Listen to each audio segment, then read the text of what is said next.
नमस्कार दोस्तों, आपका स्वागत है। आज हम कक्षा 12 भौतिक विज्ञान में महत्वपूर्ण टॉपिक वैद्युत द्विध्रुव की निरीक्षीय रेखा पर स्थित बिंदु पर वैद्युत विभव के बारे में जो है चर्चा करने जा रहे हैं।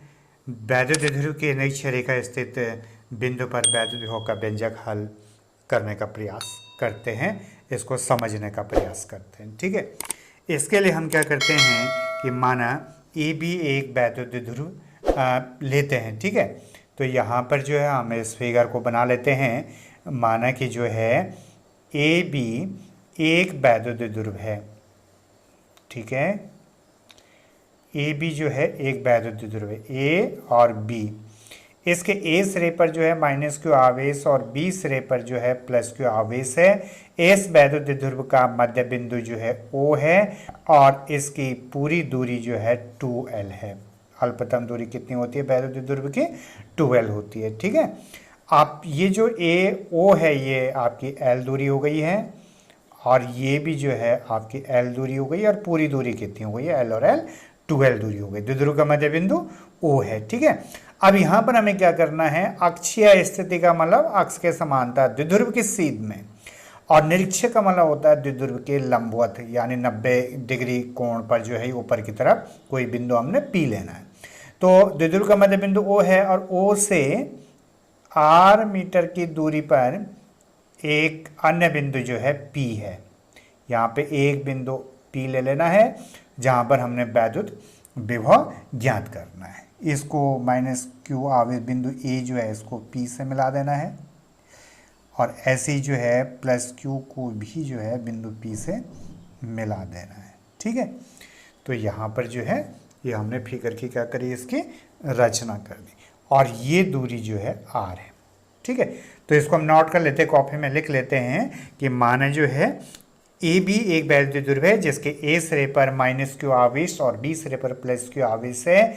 इस वैद्युत द्विध्रुव की अल्पतम दूरी 2L है। द्विध्रुव का मध्य बिंदु O है। O से निरीक्षीय रेखा पर R दूरी पर एक अन्य बिंदु P है जहां पर हमने वैद्युत विभव ज्ञात करना है। ठीक है, अब यहाँ पे ध्यान दीजिएगा कि यहाँ पर जो है APO, ठीक है, और यहाँ से हम देखेंगे तो BPO, तो या AOP, या यहाँ से देखेंगे BOP, तो दो त्रिभुज बन रहे हैं, समान त्रिभुज हैं, एक जैसे त्रिभुज हैं।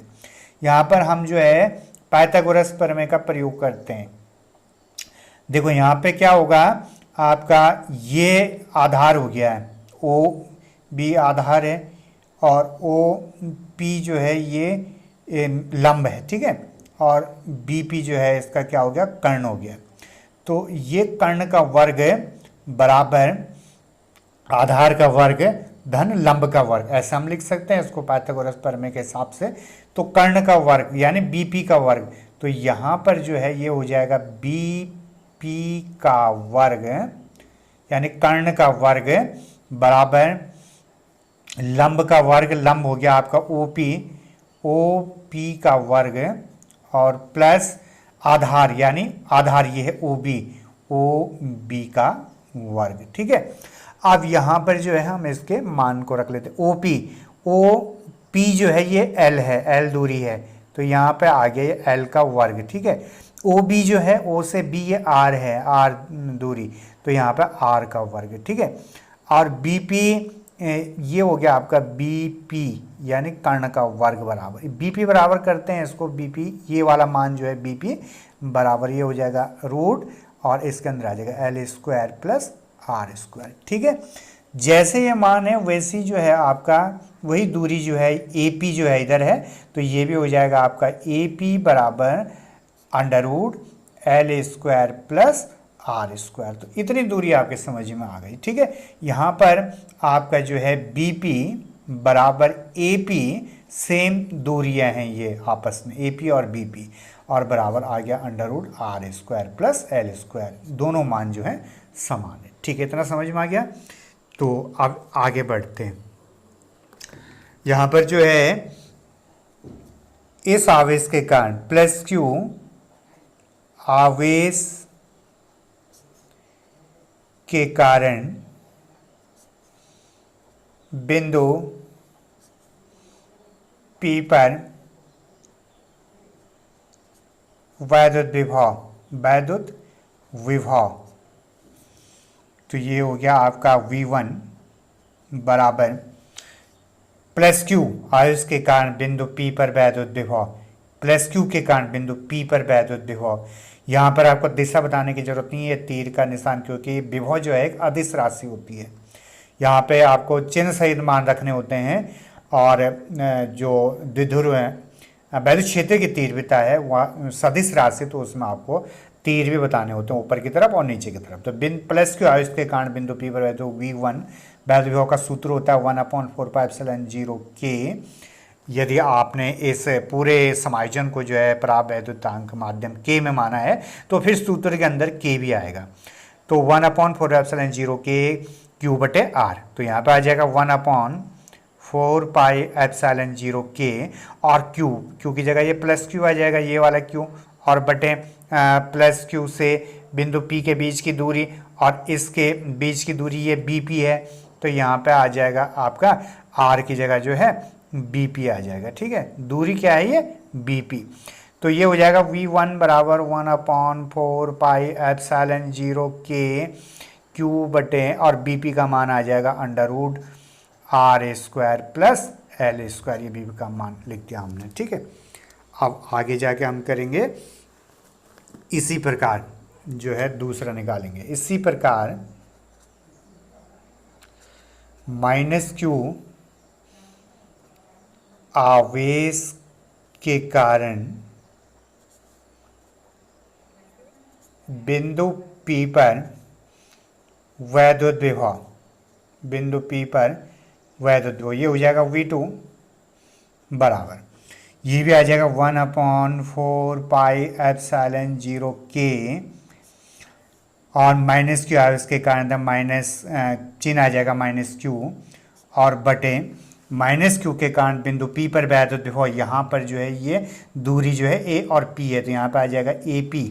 ठीक है, माइनस को आगे लिख देंगे तो V2 बराबर आ जाएगा -1/4πε0 K और यहाँ पे आ जाएगा Q बटे AP का मान भी है √R² प्लस L²। ठीक है, R² प्लस L², तो ये बिंदु P पर जो वैद्युत विभव है V2 बराबर हो गया 1/4πε0 K, माइनस के कारण है तो -Q बटे AP और AP का मान लिख दिया √R² प्लस L²। अब लिखेंगे यहाँ पे बिंदु P पर परिणामी वैद्युत विभव, ठीक है, परिणामी वैद्युत विभव हो जाएगा V बराबर, दोनों जुड़ जाएंगे V1 प्लस V2। ये आपने परिणामी वैद्युत विभव का सूत्र इसमें लिख देना है। ठीक है, समझ में आ गया था ना। इसके बाद इसमें मान रख देने, तो ये हो जाएगा V बराबर V1 का मान है 1/4πε0 K Q बटे √R² प्लस L² और V2 का मान ये है। ठीक है, ये माइनस आगे आ जाएगा 1/4πε0 K Q बटे √R² प्लस L²। ठीक है, V बराबर देखो 1/4πε0 K Q बटे √R² प्लस L², फिर -1/4πε0 K Q बटे √R² प्लस L²। देखो सेम राशियाँ हैं, एक धनात्मक है और एक ऋणात्मक है, यानी ये इससे कैंसिल हुआ तो V बराबर कितना आ गया, V बराबर जो है आपके पास 0, V बराबर कितना बच गया, 0 बच गया, यानी टोटल वैद्युत विभव, कुल वैद्युत विभव, परिणामी वैद्युत विभव का मान जो है 0 आ गया। ठीक है, अब यहाँ पर आखिर में लिख देंगे अतः स्पष्ट है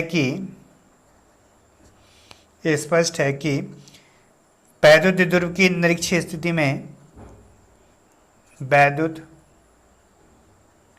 द्विध्रुव की निरक्षीय स्थिति में वैद्युत द्विध्रुव की निरक्षीय स्थिति में वैद्युत विभव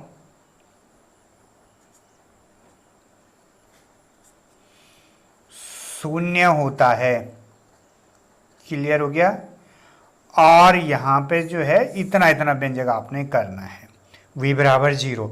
जबकि हमने पढ़ा है अक्षीय स्थिति में, जब अक्षीय स्थिति का सूत्र आएगा तो अक्षीय स्थिति का व्यंजक होता है v बराबर 1/4 पाई एप्सिलॉन 0 और p बटे आर स्क्वायर वोल्ट। ये कौन सा है? ये अक्षीय स्थिति है। ठीक है, अक्षीय स्थिति का ये सूत्र है। और निरक्षीय स्थिति में क्या होता है? v बराबर 0। ठीक है, तो इतना आपकी समझ में व्यंजक आ गया होगा कि वैद्युत द्विध्रुव की निरक्षीय रेखा पर स्थित बिंदु पर किसी बिंदु पर वैद्युत विभव का मान ज्ञात करना है। यहाँ पे हमने एक वैद्युत द्विध्रुव बनाना है जिसके इससे -q आवेश, b से +q आवेश और बीच की दूरी इसकी 12 है। मध्य बिंदु O है। O से निरक्षीय रेखा पर r दूरी पर एक अन्य बिंदु P है जहां पर हमें वैद्युत विभव ज्ञात करना है। पहले हम +q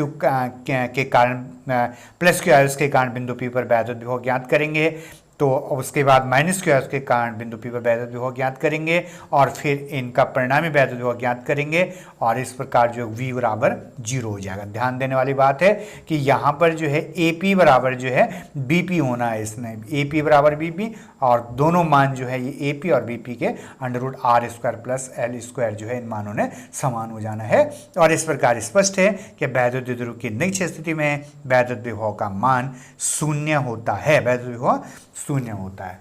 तो इस प्रकार आपकी समझ में अच्छी तरीके से आ गया होगा।